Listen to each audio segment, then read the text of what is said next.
So right now, if you're not hating on Black Ops 7, you're not one of the cool kids. But honestly, I don't think it's fair to say that the game as a whole is bad. Yes, the campaign is a joke.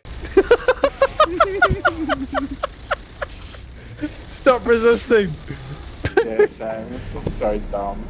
But at least it's something I can laugh at with the boys. Cause even playing a shitty campaign like this, if you're with the right group of friends, it's hard not to have a good time. But don't get me wrong, there's a lot wrong with this campaign. First off, most, if not all of the missions in this campaign feel very Warzone-y. Armor plates and weapon rarities have now corrupted the mode, and on top of that, for some of the missions we're even playing on the Avalon map, which was originally made specifically for Warzone. The open world setting doesn't feel right being in a Black Ops campaign, and it only gets worse when you realise it puts you into a lobby with others when you're playing the missions on Avalon.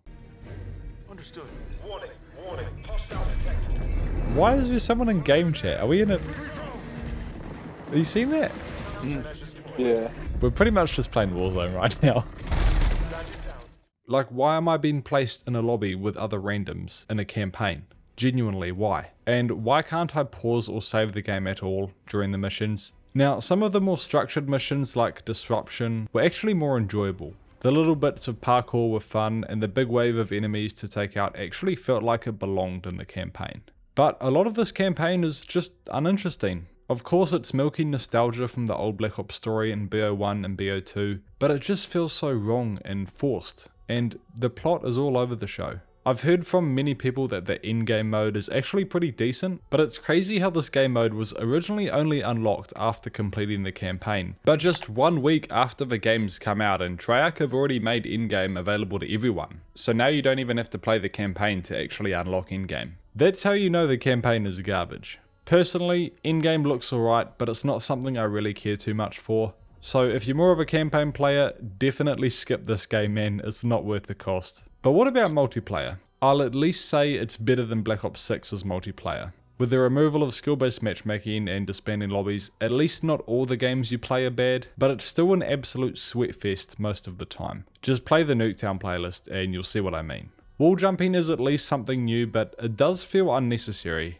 A lot of the wall jump spots on these maps just don't need to be there. I much would have preferred if we got wall running back like we had in Black Ops 3. At least you could make some good plays with that and the maps integrated it really well. Just like campaign though, multiplayer heavily relies on nostalgia for its success. On one hand, it's cool seeing these iconic maps from early Black Ops games return with better graphics, but at the same time, it kinda just ruined something that was so great, as now with the current modern sweaty playstyle, these maps don't play the same as they did back then. The newer maps are actually okay from what I've played, but it'd be good to see more new maps and ideas in multiplayer because it just feels like it's riding off the success of previous fan favourite maps. I quite like what they did in Black Ops 3 where they reimagined maps from past Black Ops games. It's still a bit creative and it doesn't feel so lazy from the devs because they're still unique. So far, Black Ops 7 has a shit campaign, an average multiplayer, but there's one mode that is absolutely cooking right now: zombies. I won't lie, after zombies in Black Ops 6, I wasn't feeling super confident about the mode in Black Ops 7, but holy, I'm absolutely loving zombies in Black Ops 7. It's definitely not perfect by any means, but it is a massive improvement from Black Ops 6. Let's start off with the launch map, Ashes of the Damned. This map truly feels like I'm actually playing zombies. It's got that eerie atmosphere to it, and compared to Liberty Falls, the launch map in BO6 zombies,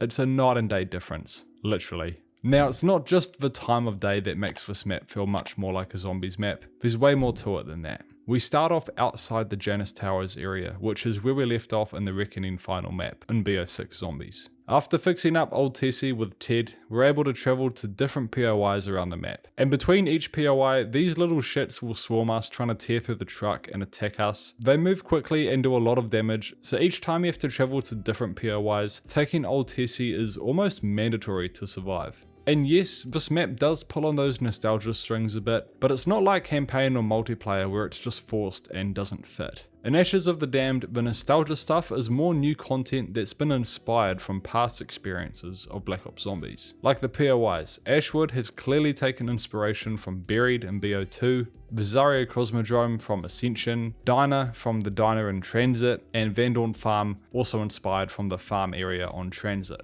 Now, most people refer to this map in general as a reimagining of Transit for not just this reason, but because just like in Transit, we also travel in a vehicle between the different POIs. Except in Ashes, we drive the vehicle with the support of Ted, whereas in Transit, Ted drove the bus himself and it was up to us to get in on time. There are many other examples I could give of reimagined features, but you get my point. At least they're still being creative. As much as people were criticizing Treyarch for bringing back the OG Zombies crew, I think it needed to happen. The crew in BO6 Zombies were quite uninteresting to say the least. Now in Black Ops 7 Zombies, having the OG crew back feels like there's finally some personality to the characters we play as. The voice actors are good at what they do, and that's part of what makes these characters so iconic. Yeah, but does it come in brushed does it come in brushed metal? Like waiting for Christmas morning. I will probably be disappointed. So I'm happy they're back because even just their general in-game quotes add a lot to the experience.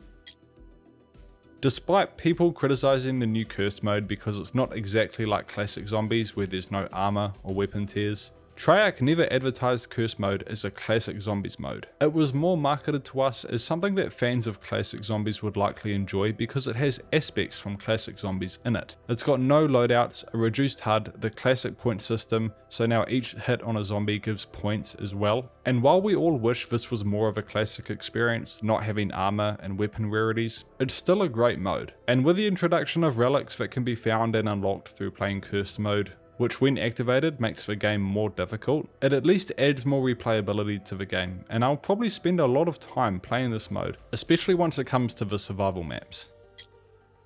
Speaking of survival, this is a great mode to have in Zombies because it means if you just want to jump straight into a game of zombies and not worry about having to open up the whole map and do quests, this mode is perfect. It basically locks down a certain POI of a map to only be playable in that certain area, and it makes it great for leveling up guns and doing the camo grind, and just playing more of a casual game in general.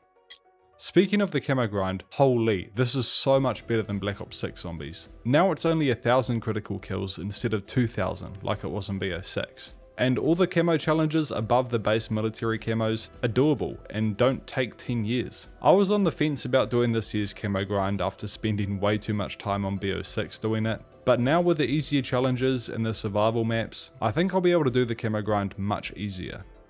Holy hecker, this Easter egg is hard. I can't tell you how many times I've attempted this Easter egg solo, and in a lot of my attempts I've made, I hadn't even made it to the boss fight. A lot of the steps can be difficult, especially playing solo. These steps just aren't really suited well for solo players, like in the Vandal and Farm trial where you have to try protect 4 different spots from zombies, so that's come with its challenges. But I think this is also a good thing. If I could just complete the Easter egg on my first or second try, there's not much fun in that. Yes, it sucks when I fail the egg, but it makes me more determined to try again and recognize how I can improve. It also helps ingrain the steps in my head, because now I'm at the point where I can do the whole Easter egg almost without any guidance. The only thing I still rely on is the cheat sheet for making the potion and the rocket sequence. And then the actual boss fight itself is great. It's super hard and I do think it needed a nerf, which it now has, but it forces you to really lock in and learn the patterns of the boss's attacks. And after failing it with my mate a couple times and deciding to quickly run it back one last time before we call it a night, we got it done. And man, that was a good feeling. Knowing how much time and suffering we'd gone through failing it twice, it felt that much more rewarding when we finally got it done. It was actually a similar feeling when I was watching the Pro Zombies players competing against each other to see who could be the world's first to complete the egg.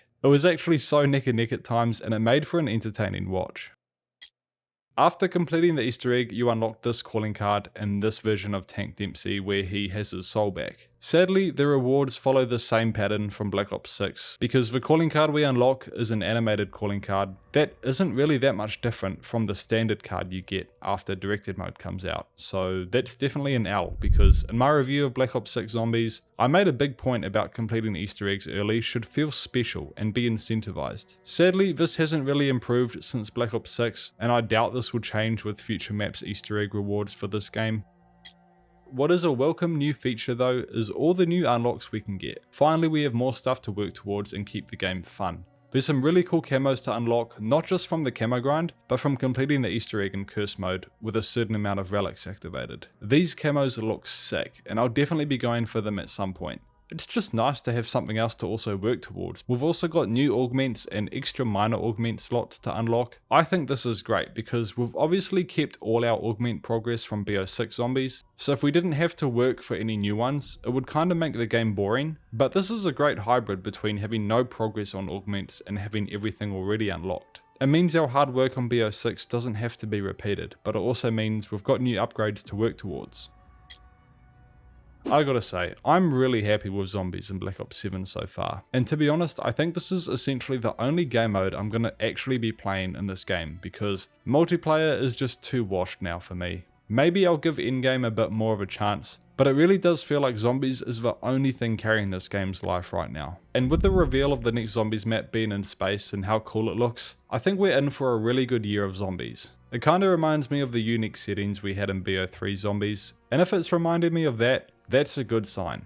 So yeah, this is the most I've enjoyed playing zombies probably since Black Ops 4, and I hope it stays this way for the rest of the game's life. If you haven't yet given the zombies mode a go, I would suggest getting a month of Game Pass or something, or maybe wait for one of those free weekends they do, because I don't think Black Ops 7 as a whole deserves the blanket statement of it being a bad game. And this is why zombies should be its own standalone game as well. But hey, that's a topic for another video. Anyway, I want to hear from you guys. What do you think? Have you played Black Ops 7?